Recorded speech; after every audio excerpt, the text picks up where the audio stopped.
Hello everyone, आप सभी का आपके अपने यूट्यूब चैनल पर एक बार फिर से मैं स्वागत करती हूँ। जैसा आप सभी को पता है कि हम प्रीवियस ईयर क्वेश्चन के सीरीज़ में चल रहे हैं। यूपी टेट का जितना भी प्रीवियस ईयर क्वेश्चन था सभी को करवाते हुए चल रहे हैं। हमने साइकोलॉजी को और हिंदी को कंप्लीट कर लिया है। आज जो है हम पर्यावरण 2016 का क्वेश्चन करने जा रहे हैं। इससे पहले हमने 2011 का, 13 का, 14 का कर लिया है। 16 में 2 पेपर हुए थे, एक दिसंबर में हुआ था, एक फरवरी में हुआ था। तो ये दिसंबर वाला पेपर है, उसके बाद हम फरवरी वाला पेपर करेंगे। ठीक है ना। चलिए स्टार्ट करते हैं और जानते हैं नेचर ऑफ क्वेश्चन। आपको प्रीवियस ईयर क्वेश्चन से 2-3 फ़ायदे होंगे। पहले तो बहुत सारे क्वेश्चन जो है रिपीट होते हैं, उसके बाद जो है आपको क्वेश्चन के टाइप्स का अंदाज़ा मिलेगा और उसके हिसाब से आप अपने पढ़ाई को आगे बढ़ाएंगे। उससे पहले मैं अपने बारे में कुछ बता दूं कि मेरा जो है यूपी टेट, सी टेट अपर और लोअर दोनों मैंने क्लियर कर रखा है। उसके साथ बिहार स्टेट मैंने 9th-10th पेपर 1 जो है क्लियर कर रखा है, जिसके थ्रू मैं आज बिहार गवर्नमेंट के अंदर साइंस टीचर हूँ। और मैं अपनी एक्सपीरियंस के थ्रू आप सभी को जो कुछ चीज़ें आप के समक्ष जो है प्रोवाइड करना चाहती हूँ, ताकि जो मैंने फ़ेस किया है आप सभी को नहीं फेस करना पड़े और जितना अच्छा नंबर आप ला सकते हैं लाएं। ठीक है ना। उसमें प्रीवियस ईयर क्वेश्चन जो है मोस्ट इंपॉर्टेंट होते हैं, इसीलिए जो मैं प्रीवियस ईयर क्वेश्चन की सीरीज़ जो है आपके समक्ष ला कर रख रही हूँ। क्योंकि देखिए, किसी भी एग्ज़ाम्स का जो बेस होता है कहीं ना कहीं प्रीवियस ईयर क्वेश्चन से आपको मिल ही जाता है। तो आइए चलिए स्टार्ट करते हैं और देखते हैं आज का क्वेश्चन नंबर 121 आप देख सकते हैं, क्योंकि पर्यावरण को सबसे लास्ट भाग में रखा जाता है। तो 121 क्वेश्चन नंबर आप देखेंगे, जिसमें 30 क्वेश्चन नंबर पर्यावरण के रहते हैं। और क्वेश्चन नंबर 121 देखते हैं, जिसमें लिखा है शिक्षक की सबसे बहुमूल्य निधि है उसकी। ऑप्शन ए सेवा, ऑप्शन बी वेतन, ऑप्शन सी गर्व, ऑप्शन डी छात्रों का विश्वास। तो इसमें से सबसे बहुमूल्य निधि क्या है शिक्षक की? तो छात्रों का विश्वास। अगर किसी छात्र का आप विश्वास नहीं पा रहे हैं, यानी कि आप पे भरोसा नहीं कर पा रहे हैं, एक मिनट, तब तक आप कहीं एक अच्छे शिक्षक के दायरे में कहीं ना कहीं कमी आपको देखने को मिलेगी। देखिए, स्टूडेंट जब आप पे विश्वास करने लगता है कि हाँ मैं इस शिक्षक से पढ़ रहा हूँ या फिर ये शिक्षक मुझे एक अच्छे लेवल तक ले जा सकता है, तभी आपका शिक्षक जो है बहुत ही कह सकते हैं अहम माना जाएगा। तभी वहाँ पर आपकी शिक्षण की पूर्ति मानी जाएगी। ठीक है ना। क्योंकि स्टूडेंट जब तक आप पे विश्वास नहीं करेगा, ना आपसे सीखने के लिए रेडी होगा, ना आप पे उसको ट्रस्ट रहेगा कि आपने जो ज्ञान दिया है, जो आपसे मार्गदर्शन उसको दे रहे हैं, प्रोवाइड कर रहे हैं, सही है कि गलत। देखिए, थोड़ा एक्सप्लेनेशन करने में टाइम जो है ज़्यादा एक्स्ट्रा लगेगा, उस टाइम को बचाते हुए हम जो है अगले क्वेश्चन पे आगे बढ़ेंगे। बाकी एक्सप्लेनेशन आप लोग खुद देख लीजिएगा, यहाँ पर देख लीजिए, एक्सप्लेनेशन दिया हुआ है, आप अपने से इसको पढ़ लीजिएगा। वीडियो पॉज कीजिएगा और पढ़िएगा ज़रूर। एक्सप्लेनेशन से आपके मोस्ट ऑफ द क्वेश्चन जो है हो जाते हैं। आगे बढ़ते हैं, 122 क्वेश्चन नंबर पर आएंगे, जिसमें आप देख सकते हैं 122, परिकल्पना को बार बार परीक्षण करने से गलत नहीं पाया जाता है तो वह एक है। क्या होगा? सिद्धांत होगा, खोज होगा, मूल संकल्पना होगा या कानून होगा? तो इसका करेक्ट आंसर क्या हो जाएगा? सिद्धांत। सिद्धांत जो है इसका करेक्ट आंसर हो जाएगा। जब किसी चीज़ को हम बार बार करते हैं और उसकी परीक्षण में कोई गलतियां नहीं आती और एक ही बात पे वो टिका रहता है, उसे हम क्या कहेंगे? सिद्धांत कहेंगे। आगे बढ़ेंगे, एक्सप्लेनेशन यहाँ पर आप जरूर पढ़िएगा। क्वेश्चन नंबर 123 पे आते हैं। क्वेश्चन नंबर 123 है, निम्नलिखित में से सबसे उपयुक्त शिक्षण विधि है। तो सबसे उपयुक्त शिक्षण विधि क्या है? ऑप्शन ए विचार गोष्ठी एवं श्रुत लेख।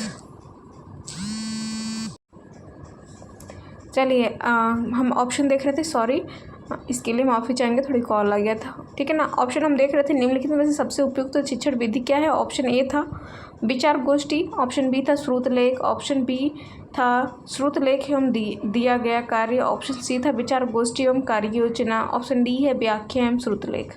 तो यहाँ पर ऑप्शन के अकॉर्डिंग जो आप देख रहे हैं, निम्नलिखित सबसे उपयुक्त शिक्षण विधि क्या है?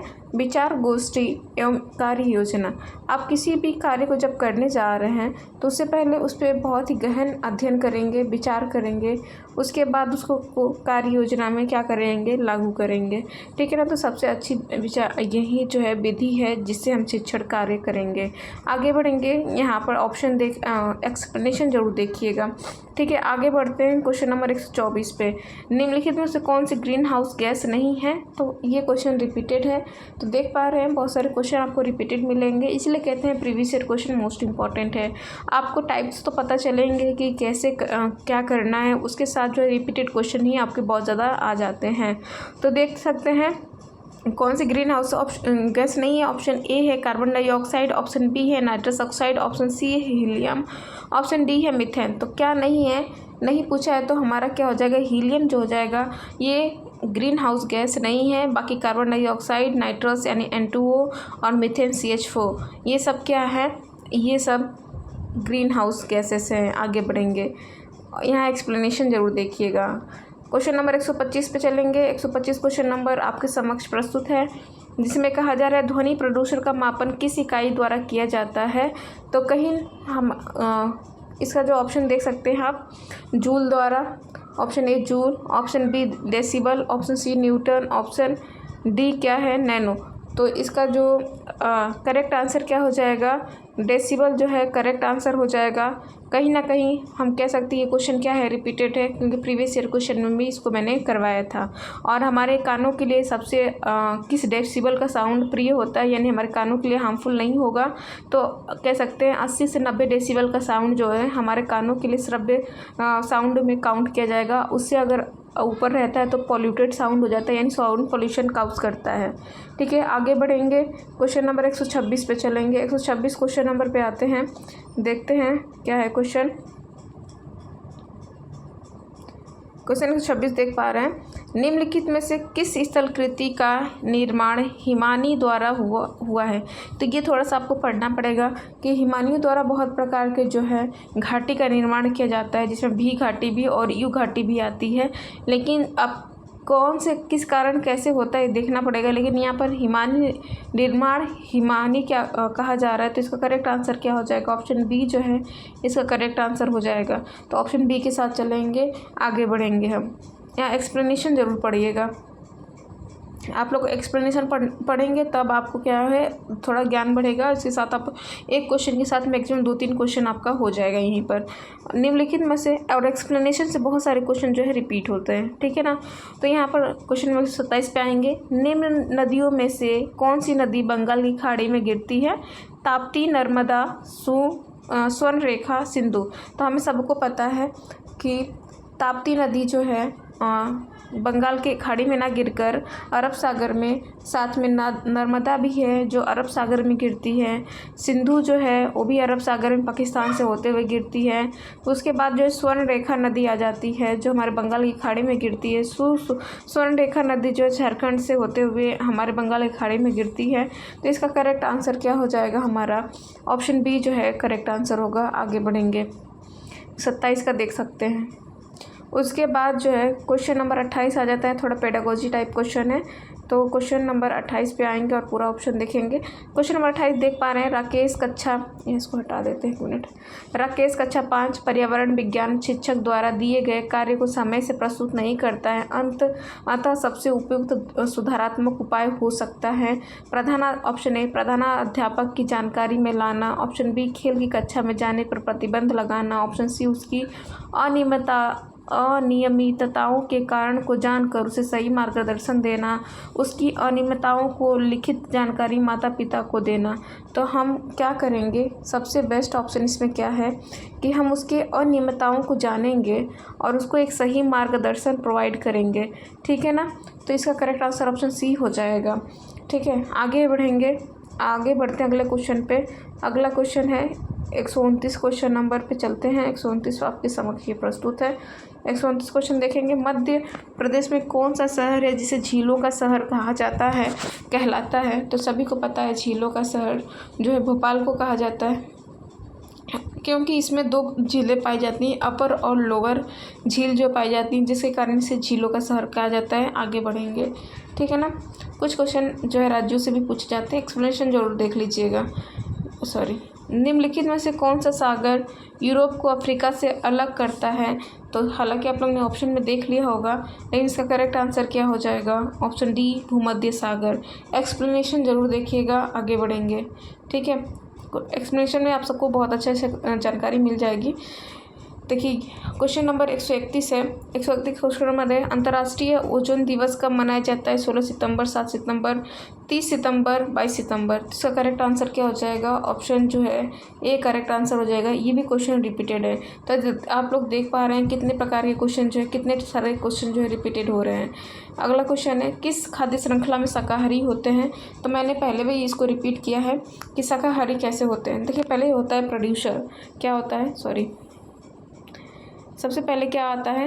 प्रोड्यूसर आता है, यानी कि जो उत्पाद करता है, यानी कह सकते हैं उत्पादक, प्रोड्यूसर। फिर उसके बाद आता है प्राइमरी कंज्यूमर जो होता है शाकाहारी होता है, यानी कि जो घास को, ये प्रोड्यूसर यानी घास, पेड़ पौधे। प्राइमरी कंज्यूमर यानी घास को खाने वाले, तो ये क्या होते हैं? शाकाहारी होते हैं। तो ये प्राथमिक उपभोक्ता इसका करेक्ट आंसर हो जाएगा। ठीक है, इसके बाद सेकेंडरी आते हैं, तो ये सब शाकाहारी होते हैं, मांसाहारी होते हैं। जो प्राइमरी कंज्यूमर को खाते हैं, जो घास को खाता है वो शाकाहारी, घास के खाने वाले को जो खाता है वो मांसाहारी। ठीक है ना, तो ऐसे कर कर डिवाइड होता है। तो इसका करेक्ट आंसर क्या हो जाएगा? ऑप्शन बी जो है इसका करेक्ट आंसर हो जाएगा। ठीक है ना, ऑप्शन बी जो इसका करेक्ट आंसर हो जाएगा। एक मिनट भाई, गलत टिक लगा, ऐसे सही है ना। आगे बढ़ेंगे। अगला क्वेश्चन पे है, पारिस्थितिकीय तंत्र के तत्वों को चक्रण को क्या कहते हैं? पारिस्थितिकीय तंत्र में जो चक्रण होता है उसे क्या कहते हैं? तो ये थोड़ा सा आप लोग को जानना पड़ेगा। रासायनिक चक्र क्या होता है, भूगर्भीय चक्र क्या होता है, भू रासायनिक क्या होता है। इसका करेक्ट आंसर क्या हो जाएगा? भू जैविक रासायनिक चक्र जो है इसको कहते हैं। ऑप्शन बी जो है करेक्ट होगा, क्योंकि देखिए पारिस्थितिकीय तंत्र में जीवन भी होता है और प्लस धरती से भी जुड़ा रहता है, तो इसलिए इसको क्या बोलते हैं? जैव यानी जीवन, भू मतलब कि हमारे जो भी धरती से लिए ये चीज़ें हैं उनसे, और रासायनिक यानी कि आसपास जैसे कार्बन डाइऑक्साइड, ऑक्सीजन, ये सारी चीज़ें जो है पारिस्थितिकीय तंत्र से जुड़ी रहती है। इसलिए सबको इसमें सम्मिलित करते हुए हम आगे बढ़ते हैं। इसलिए इसको जैव भू रासायनिक साइकिल भी कहते हैं, या फिर जियो केमिकल साइकिल या फिर बायो जियो केमिकल साइकिल कहते हैं। ठीक है ना, आगे बढ़ेंगे। 133 क्वेश्चन नंबर हो गया। आगे बढ़ेंगे 134 पे। 134 क्वेश्चन देखेंगे आप। निम्नलिखित ईंधनों में से कौन सा न्यूनतम पर्यावरणीय प्रदूषण उत्पन्न करता है? तो सबको पता है कि क्वेश्चन आप ऑप्शन देखेंगे, diesel, option B petrol, option C hydrogen, option C कोयला। तो इसका करेक्ट आंसर क्या हो जाएगा? हाइड्रोजन। इसको रटने वाली चीज़ भी नहीं है, याद करने वाली भी चीज़ नहीं है, आपको समझने वाली चीज़ है। जैसे आप सूर्य को देखते हैं, सारी ऊर्जा सूर्य पे हाइड्रोजन से उत्पन्न होती है, तो हाइड्रोजन, सूर्य क्या कोई प्रदूषण उत्पन्न करता है? नहीं करता है। इसी तरह हाइड्रोजन ऊर्जा जो है हमारे लिए प्रदूषण रहित ऊर्जा होती है, जिसमें आजकल हम हाइड्रोजन से एनर्जी उत्पन्न करने के लिए बहुत सारे प्लांट्स जो है स्थापित कर रहे हैं, जैसे कि अभी गुजरात में और मध्य प्रदेश के इंदौर में लगभग 2 हाइड्रोजन प्लांट जो है स्थापित हुए हैं। आगे देखेंगे क्वेश्चन नंबर 135, जिसमें देख सकते हैं क्वेश्चन है, संकटग्रस्त जंतु दैत्याकार पांडा पाया जाता है। ऑप्शन ए ऑस्ट्रेलिया में, ऑप्शन बी भारत में, ऑप्शन सी चीन में, ऑप्शन डी ब्राज़ील में। इसका करेक्ट आंसर हो जाएगा चीन में। जो पांडा होता है कहाँ पाया जाता है? चीन में पाया जाता है। इसका करेक्ट आंसर हो जाएगा ऑप्शन सी। आगे बढ़ेंगे। अगला क्वेश्चन देखेंगे, निम्नलिखित में से किस गैस के कारण भोपाल गैस त्रासदी हुई थी? तो सभी को पता है मिथाइल आइसोसाइनाइड के कारण जो है, इसको नहीं पता है तो भी याद रखिएगा। मिथाइल आइसोसाइनाइड के कारण जो होता है ये ट्रेजेडी हम कह सकते हैं हुई थी, त्रासदी जिसे बोलते हैं। इसे मिक भी कहते हैं, इसे और क्या कहते हैं? MIC। M for methyl, I for iso, C for cyanide. तो मिक के कारण हुई थी, इसे मिथाइल आइसोसाइनाइड भी कहते हैं, याद रखिएगा। कब हुई थी? तो 1984 में हुआ था, ये भी याद रखिएगा, सन भी पूछता है। ठीक है, आगे बढ़ेंगे। यहाँ पर देख लीजिए, सब कुछ लिखा हुआ है, पढ़ लीजिएगा। ठीक है, आगे बढ़ते हैं। किस देश में क्रिसमस का त्यौहार गर्मियों में मनाया जाता है? तो कौन सा देश है जिसमें क्रिसमस का त्यौहार गर्मियों में मनाया जाता है? जापान है, भारत है, ऑस्ट्रिया है, अमेरिका है। इसका करेक्ट आंसर जो हो जाएगा ऑप्शन सी जो इसका करेक्ट आंसर हो जाएगा। ठीक है, आगे बढ़ेंगे। आगे बढ़ते हैं, एक्सप्लेनेशन देख लीजिएगा। गिर वन्य जीव अभ्यारण्य निम्नलिखित किस वन्य जीव का संरक्षण करता है? तो गिर जो है किसका करता है? गिर शेर का करता है। तो ऑप्शन सी जो है, डी जो है इसका करेक्ट आंसर हो जाएगा। आगे बढ़ेंगे। ठीक है, 38 हो गया। 39 पे आते हैं। गिर जो है गुजरात में है, ये भी याद रखिएगा, हमेशा पूछता है गिर कहाँ पर है, नेशनल पार्क कहाँ पर है, यहाँ पर अभयारण्य है, वन्य जीव अभयारण्य है, तो ये कहाँ पर है, ये है गुजरात में। आगे बढ़ेंगे। क्वेश्चन है 139, निम्नलिखित में से कौन सी प्राकृतिक वनस्पति मरुस्थलीय प्रदेशों में पाई जाती है। तो इसमें मरुस्थलीय पर कौन सी महोगनी है, कैक्टस है, फर है, चंदन है। तो सभी को पता है कैक्टस जो होता है मरुस्थलीय क्षेत्रों में पाया जाता है। इसका करेक्ट आंसर क्या हो जाएगा, ऑप्शन बी जो है करेक्ट है। आगे बढ़ेंगे। ठीक है, ग्रीन मफलर संबंधित है, तो ग्रीन मफलर किससे संबंधित है, ये ध्वनि प्रदूषण से संबंधित है। जब पेड़ों को सड़कों के किनारे लगा दिया जाता है तो उसे ग्रीन मफलर कहते हैं, और सभी पेड़ जो है ध्वनि प्रदूषण और लाइट प्रदूषण दोनों सोखते हैं। ठीक है ना, इसीलिए इसको क्या कहते हैं, ग्रीन मफलर कहते हैं। आगे बढ़ेंगे, एक्सप्लेनेशन देख लीजिएगा। ठीक है, भू परिस्थिति के तंत्र में ऊर्जा का महत्वपूर्ण स्रोत है। तो सभी को पता है भूतत्वीय पारिस्थितिकी तंत्र में सबसे बड़ा ऊर्जा का स्रोत क्या है, हमारा सूर्य है। ठीक है ना, आगे बढ़ेंगे। आगे क्वेश्चन देख सकते हैं आप सभी लोग, एक्सप्लेनेशन जरूर पढ़िएगा वीडियो पॉज कर। टाइटन किस ग्रह का प्राकृतिक उपग्रह है। तो टाइटन किसका है, सबसे बड़ा जो ग्रह है शनि का टाइटन है, और ये जो है शनि जो है पृथ्वी का दूसरा सबसे बड़ा जो है ग्रह है, और इसकी जो डेंसिटी कहते हैं बहुत ही कम होती है। माना जाता है कि इसको हाथ में भी रख सकते हैं। ठीक है ना, आगे चलेंगे, एक्सप्लेनेशन देख लीजिएगा। आगे क्वेश्चन नंबर 142 हो गया। आते हैं 143 क्वेश्चन नंबर पे। ये क्वेश्चन है, निम्नलिखित में से कौन सी बायोडीजल की फसल है, कपास, जेट्रोपा, गन्ना, आलू। तो ये क्वेश्चन रिपीटेड है और इसका करेक्ट आंसर क्या हो जाएगा, जेट्रोपा। इसके बारे में हमने आपको बता रखा है। आगे बढ़ेंगे, यूफेबेसी फैमिली से आता है ये। आगे चलेंगे, पर्यावरण संरक्षण अधिनियम किस वर्ष पारित हुआ था। तो पर्यावरण संरक्षण अधिनियम कब आया था, पिछले क्वेश्चन में आपने देखा था बाघ टाइगर प्रोजेक्ट, उसमें पूछा हुआ था। इसमें जो है पर्यावरण संरक्षण पूछ दिया है, तो ऐसे करके क्वेश्चन जो है आते हैं। तो कब हुआ था, 1986 में पर्यावरण संरक्षण अधिनियम आया था। आगे बढ़ेंगे, भूमंडलीय तापकरण का कारण क्या है, ये भी क्वेश्चन रिपीटेड है। हिमनदों में वृद्धि, कार्बन डाइऑक्साइड में वृद्धि, कार्बन डाइऑक्साइड में कमी, वनों में वृद्धि। तो इसका करेक्ट आंसर क्या हो जाएगा, ऑप्शन बी जो है करेक्ट आंसर हो जाएगा, कार्बन डाइऑक्साइड में वृद्धि। ये क्वेश्चन भी क्या है, रिपीटेड है। आगे बढ़ेंगे, क्वेश्चन नंबर 146 पे। 146 क्वेश्चन है जो कहता है, निम्नलिखित में से किसमें स्वार्थिक जैव विविधता पाई जाती है।